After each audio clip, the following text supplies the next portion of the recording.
Alright, after 3 months of waiting, we are coming live on a Tuesday night to take a look at recapping where our adventure left off 3 months ago for our D&D campaign. Um, we have, I've called it Monster Hunter Barovia, but really it's the Curse of Strahd for the 5th edition of D&D that came out a few years back. Heavy Gothic, it's a heavy Gothic theme adventure in Ravenloft, and there's a lot of interesting twists and turns with our main antagonist, Strahd von Zarovich, and it's this gentleman here. He's a vampire that actually has eyes and ears everywhere in his domain, so I guess I can't get around that.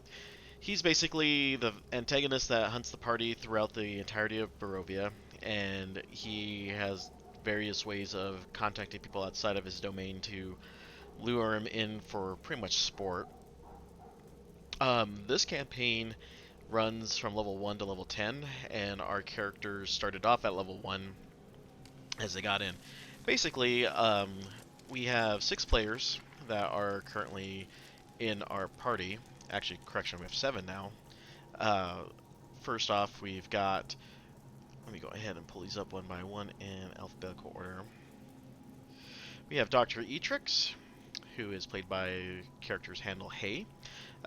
It's a custom lineage wizard school of transmutation. They joined the party kind of a couple sessions in. Very handy fellow to have around. And unlike a lot of our other players, like I said before, he didn't start off with the group. He came in a few weeks after, but he's been a fun character to have around, especially a little bit of healing, a little bit of magic. Excuse me. Next up, we have Emerson Quinn. Now, this character has a tragic backstory and where he lost his family to a host of monsters and dedicated his life to hunting them.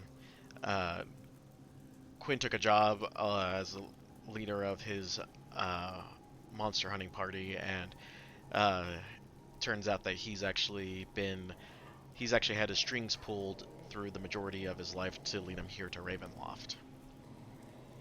The character plays him is Snugs, and this Quinn is actually playing a Blood Hunter, which is, I believe, out of the Critical Role book, and been a pretty fun range character, deals a lot of damage, and definitely, I wouldn't say the party leader, but definitely takes initiative when needed. Our next character is Lyndon Lockstream. And he is played by Qui-Gon Keen, and he's a rogue, specializing in the Soul Knife. That's basically using psionic abilities to deal damage at range or in close combat. Lyndon's backstory is that he was being tampered with by some mind flayers, ended up failing but surviving well enough to hone in on psionic abilities. Lyndon was picked up by Quinn after his procedure, and since then we've been having some odd ends with his character with the rest of the party. He's pretty much on watch in the event that he ends up turning crazy and ends up taking out the whole party by pretty much becoming a mind flayer himself. Let's see here. Our next character is Matilda.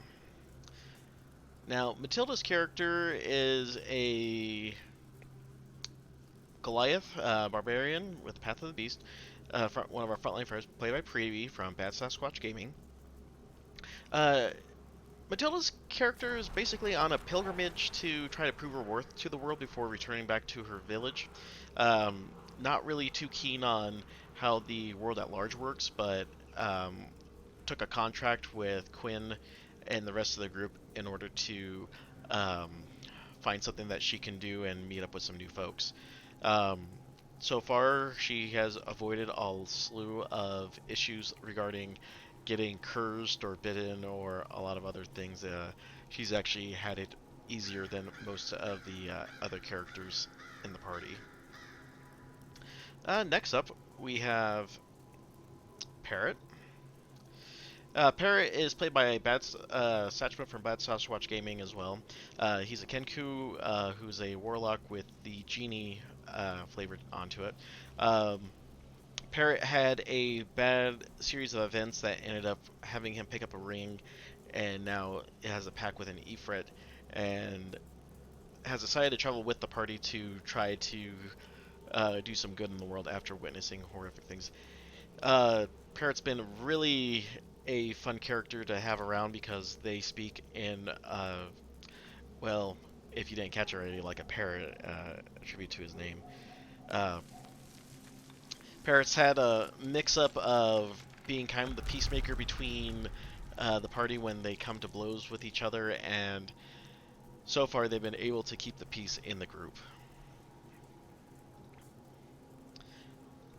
Next up, we have Salith, who's a Tiefling sorcerer with the Divine Soul, acting kind of as, well, not kind of, but acting as our healer in the group. They are played by Antheus, and Salith has a bit of a tragic story in which, she was forced to leave her village, and a lot of symbolism with snow and a lot of other things. She ended up as well getting picked up as an extra member for Quinn's hunting party as she needed something to work with. Salith has been Lyndon's pretty much ally when it comes to ensuring that he is not going crazy, and that at the end of the day, she still believes that Lyndon won't turn and has good. Unfortunately for Salith, she has had a slew of misfortune befallen her, with essentially being attacked, losing sleep to prove points, and recently got bitten by Strahd.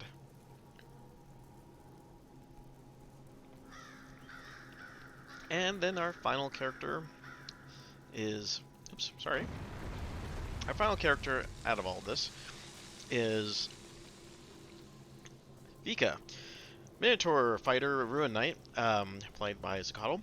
Vika's story has a tragic background as well, in which her entire village was pretty much frozen solid from an unknown apparition, and due to that, she ended up wandering until Quinn picked her up and essentially took her under his wing as another who hunts those in the night. She has been pretty much the group's the frontline member, and pretty much has taken most of the damage. She is very loyal to Quinn, and will follow his lead for the most part. She hasn't really had a whole lot of stuff happen to her in the story thus far, and we'll see what that goes. So, those are the major players in the game, and as we go through, I'll add more stuff going. So, essentially, how this ended up happening was that our players ended up going through and picking up a contract on some werewolves. They followed it to an edge of a forest and ended up getting sucked up into the mists. Once they emerged from the mists, they found themselves in a small town, which they later found out was the village of Barovia. And they ended up finding that a whole slew of things were wrong. People weren't out and about like you would see in a large-sized village. A eerie silence fell upon the land with a good chunk of mist. What ended up happening was that as they proceeded to enter the village, is that one of them caught sight of a bunch of kids hanging out there. Um, Now, to keep in mind, the original artwork for the Curse of Strahd is very dark in nature, and so these aren't actually the true colors and depictions of the characters in at least the normal sense. Um, so keep in mind that the facial colors or the tones of most characters are a little bit over exaggerated for cosmetic effects. So the two folks that they ended up finding, sorry, not folks, but children, was Rose and Thorn. They had said that they were trying to find someone to help them find their parents, who they hadn't seen in quite a while. And so the party, being the kind of souls that they are, decided that they were going to assist them in trying to find their parents in the household. This led us to our first dungeon, which is the Durst Residence, or as most of us have dubbed, the Death House. If I can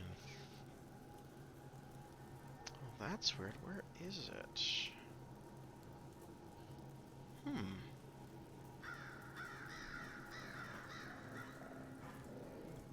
Well, that's unfortunate. I will have to pull out my... I have to double check that next time. Sorry, folks. Let me go and pull up the actual...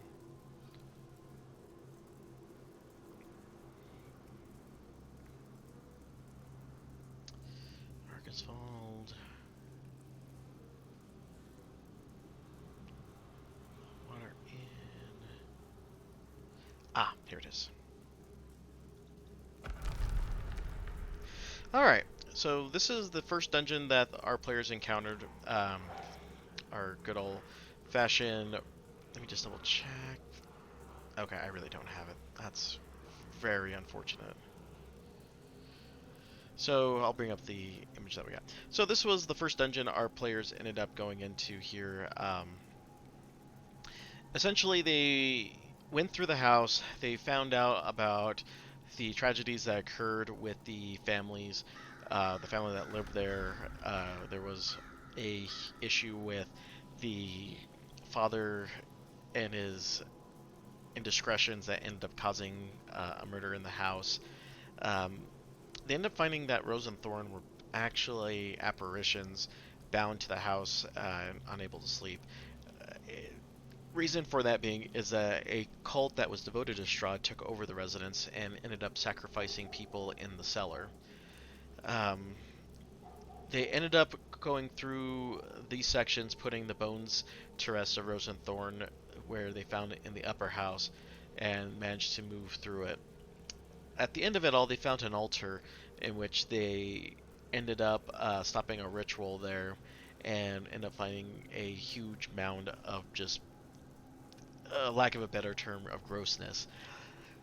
Once they defeated that, they ended up finding that the house itself was a extension of Strahd's power to lure in would-be heroes and adventurers to test to see if they were worthy for further conflict. And as they were exiting the house, they saw that it was starting to reveal its true nature, being a very shambly residence that pretty much ended up being a, um, for like a better sense, it was actually out to try to kill the fools.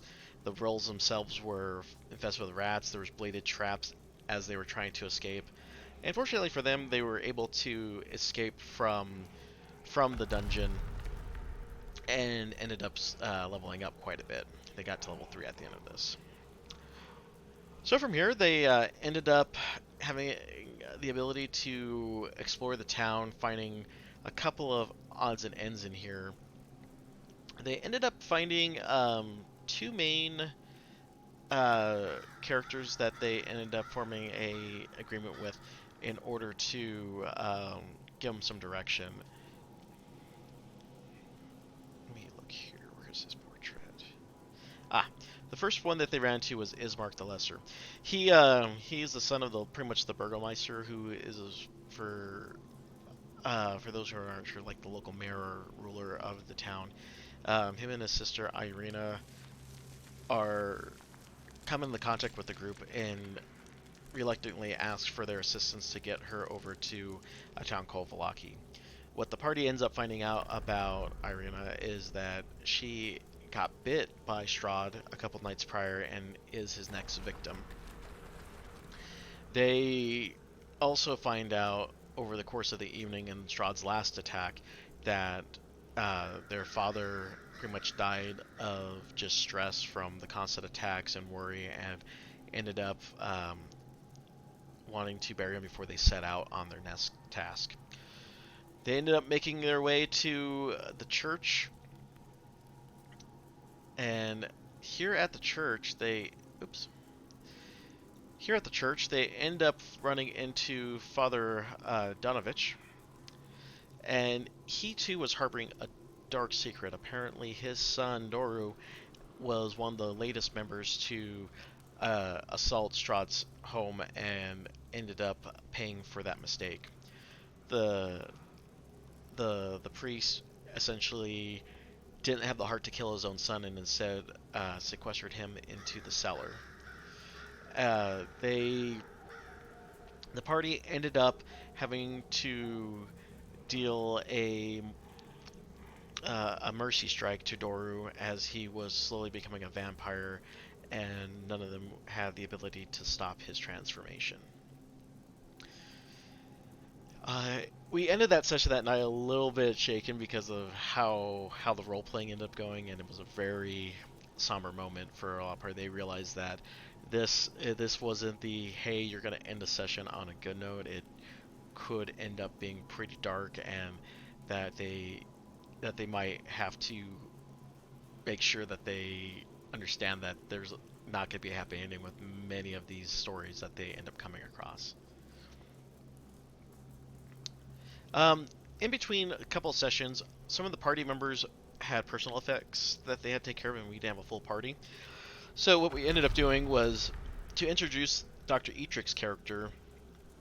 The party got transported from Barovia into another part of undisclosed part of the map and found a chateau that ended up housing a book of ravens, and they were able to clear this without really any issues and found a couple of trinkets and knickknacks in here.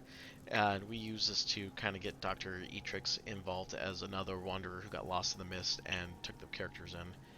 They ended up finding some minor treasure, so nothing too insane, but they ended up acquiring their last party member, and once they were done with that, we went back to Barovia. Once we were done with Barovia, the party wasn't too sure where to go from there. It was on Ismark and Irina's idea, I believe, that they should seek out Madame Eva and see what the cards held for them. They ended up traveling to an area called the Serpool, and not how do I put it, not not unscathed though. They ended up having to fight a couple of creatures that they weren't really prepared to deal with at first, but with some good teamwork and some good dice rolls, they were able to prevent themselves from uh, meeting a grisly end. They ended up making over. They ended up making it over to the pool, in which they were able to get a tarot card reading, or sorry, Taraka, Tarot, yeah, Taraka reading. And in Strahd, the way that the game is ran is that at this point the characters um, end up getting their fortunes told, and it essentially guides them for the rest of the module. It tells them where some three treasures are to help them combat Strahd. It tells them where uh, they can find an ally that will assist them, and then afterwards they also find out something about Strahd to help them plan an attack. They end up taking this information, and essentially they move on forward from there and make it back to Barovia to escort Ismark and Irina to their next location.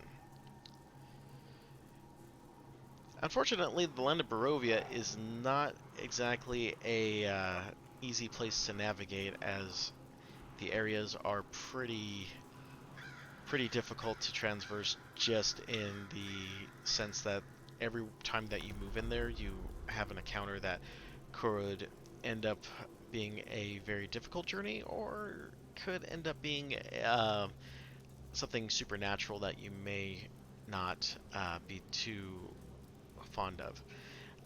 Essentially, as they were moving from Barovia through Serpool over to Valaki, they end up finding out that there was a fork in the road.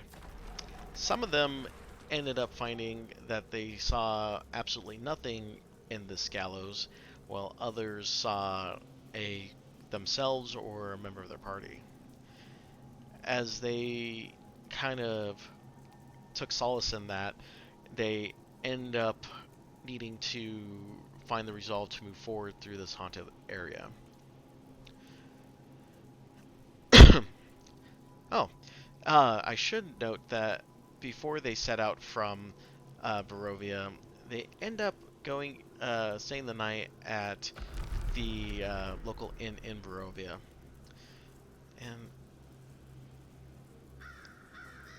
is this what I think?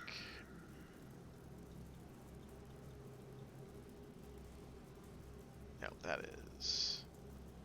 No, this should be it. No. All right. So what ends up happening is that before they head out towards Vallaki, they stay the night and prepare for a long journey ahead.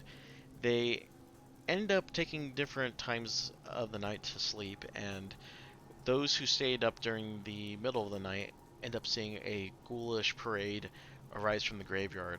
Apparitions of Strahd's defeated foes popped up from the graveyard and proceeded in a march straight towards Castle Ravenloft. From there, we had a series of events in which a couple of characters had some unfortunate um, nightmares, I guess you can put it, to where Lyndon's psionic abilities awaken and put the party on edge for fear that he was actually awakening as a mind flayer. Uh, Seolith ended up seeing the sign of her deity slowly disappear and get corrupted, and a few others think about the night ahead of them. This kind of tore the party apart for a little bit, as some of them took sides of making sure that Lyndon wasn't going insane and would kill them all in their sleep, and others weren't too sure what to really do with that. Needless to say, it put the party on edge for a couple days as they were venturing forward. Other things of note was that they end up meeting, and the same group of people that they would end up meeting at Serapul. Um, Let me just pull it up here.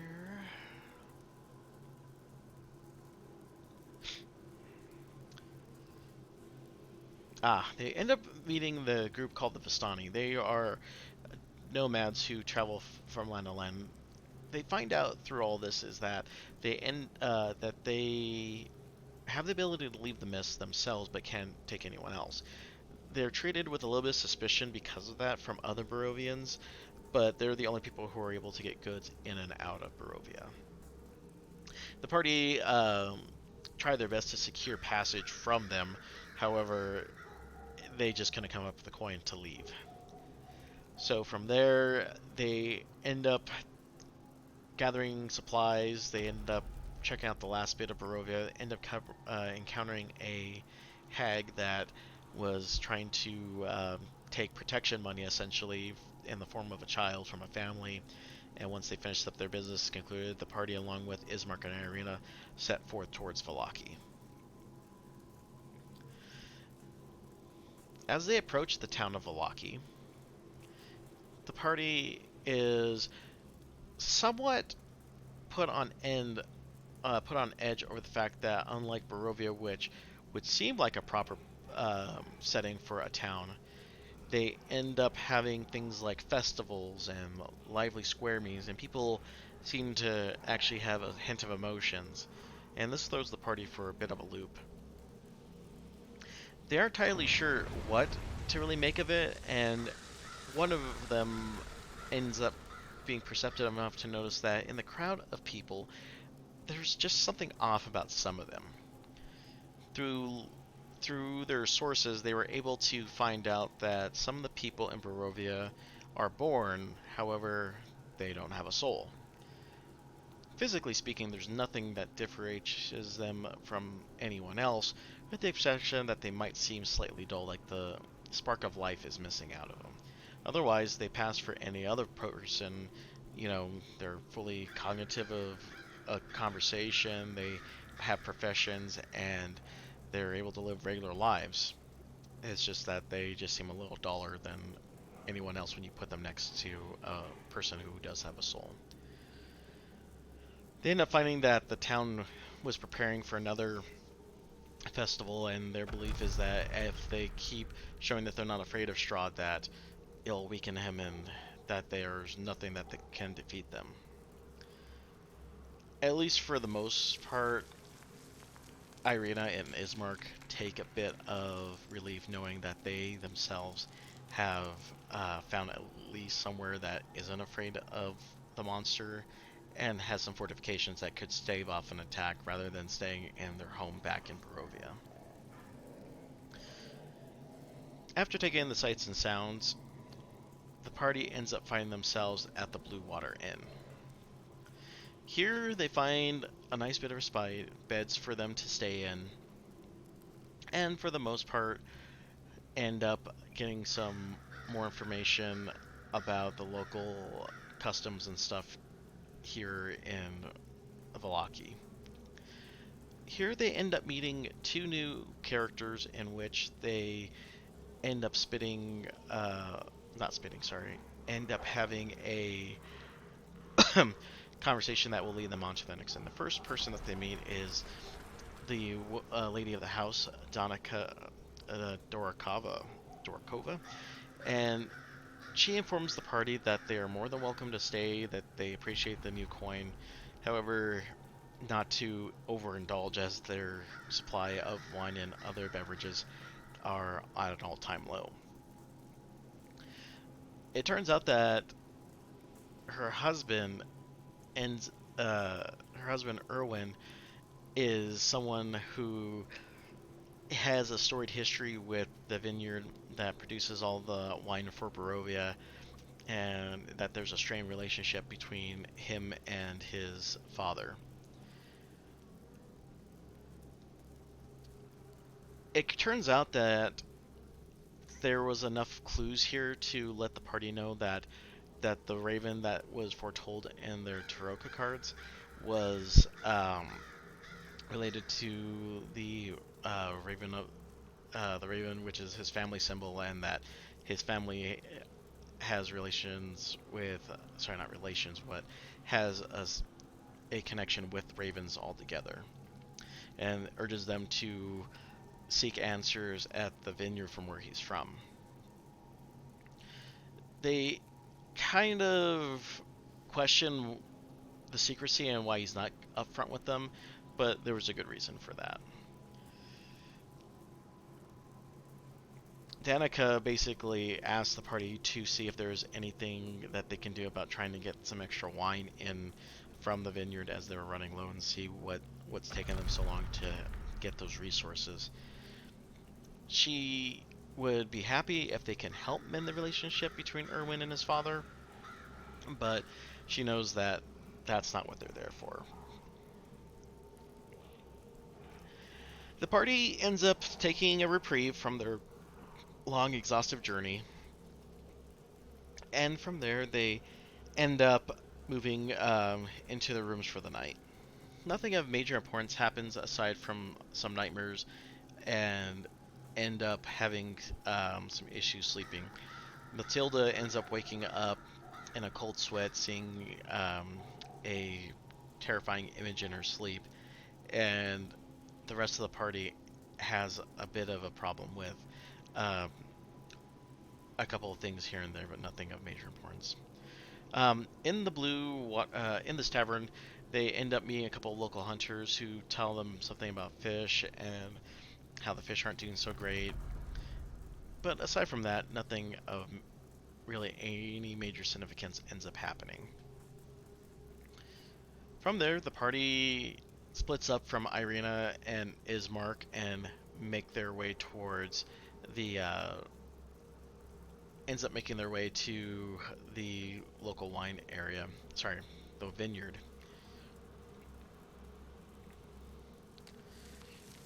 So for those curious, for the D&D session, when we're just out traveling about, there's not like a pre-generated map like some of these other areas that I've gotten from. The maps themselves, I purchased them from the actual guy who drew them for Wizards of the Coast. So all of those works are actually originals. This one here is one I threw together for our map purposes for when we're traveling on the road. Um, Here's where we do our random encounters for anything that's road related. So, back on topic, the party takes a long road, clear out a couple of encounters along the way, and for the most part, come out kind of unscathed. Granted, Quinn did take some damage along the way, but nothing. A couple of heals and a good night's rest would recover.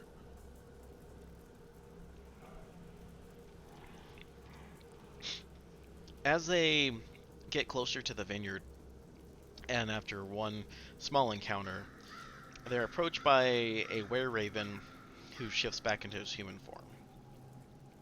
This is Erwin's dad, if I can pull up his picture. The old raven himself, Davian Mardukov. Davian notices that these adventurers aren't so easily scared away and they can handle themselves in a fight, and he asks them for assistance to reclaim his vineyard and his homestead. The party kind of catches a small break knowing that this is who they've been looking for, and that perhaps that by doing doing him a favor, that they can end up getting the answers that they need and possibly enlist him in helping them fight against Strahd.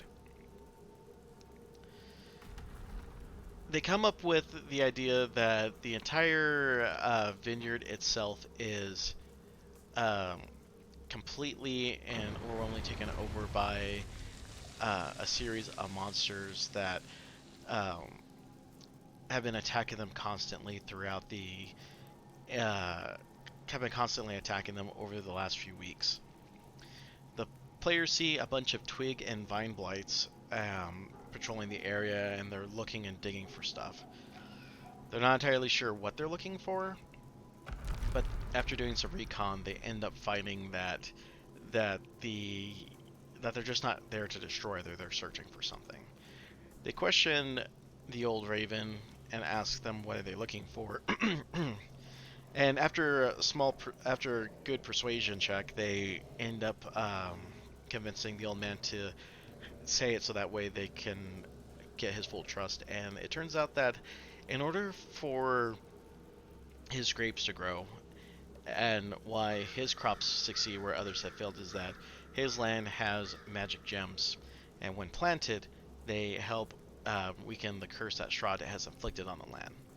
Now, why this is a big deal is that pretty much the entire territory of Ravenloft is covered in a perpetual cloudy sky, letting very little to no sunlight in, so it makes it easier for Strahd and his agents to move through without having to worry about it. Because of that, things don't grow necessarily well in Barovia. You get away with a lot of root vegetables since they don't require a lot of sunlight, but this is the only place in Barovia that ends up having anything that can grow, and it's due to these magic gems. They buried them out in there, and it turns out that one of their hated enemies found out that there was a magic gem that she could use to her whims, and the party was now on the clock to hurry and stop this from happening and getting away with the last gem. For if that gem leaves, then the vineyard dries up and pretty much their entire way of life is gone.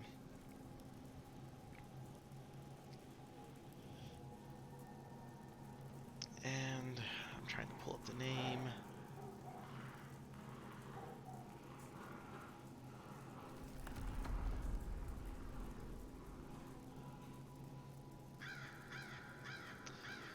Sorry, folks, I'm trying to figure out where...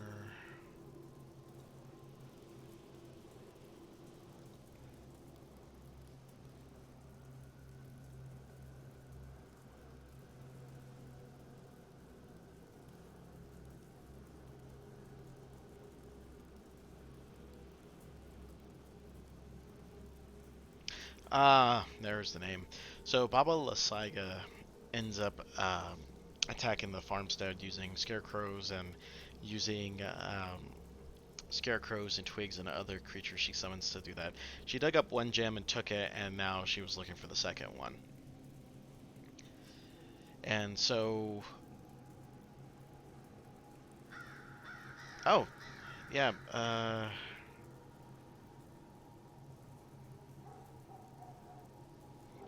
and essentially afterwards the family was driven out because they don't have anything else. The battle for the winery itself was a pretty big deal because not only did they have to deal with large swarms, but they ended up having to deal with a large amount of enemies that they didn't expect. The battle inside the winery was a very long, and I think it took us a few sessions to break through that. What ended up happening was that whatever good wine was left was being poisoned by the twigs, and they were end up having some problems with some of those as they were descending. Found out very quickly that twigs don't actually see with their eyes; they see with their other senses, and end up backfiring more of our spells. After the battle concluded, we end up finding that one of the druids that was there was an agent of Strahd, and Strahd, taking notice that our party was able to deal such a decisive blow in overwhelming odds, caught his attention and decided to pay the party a visit.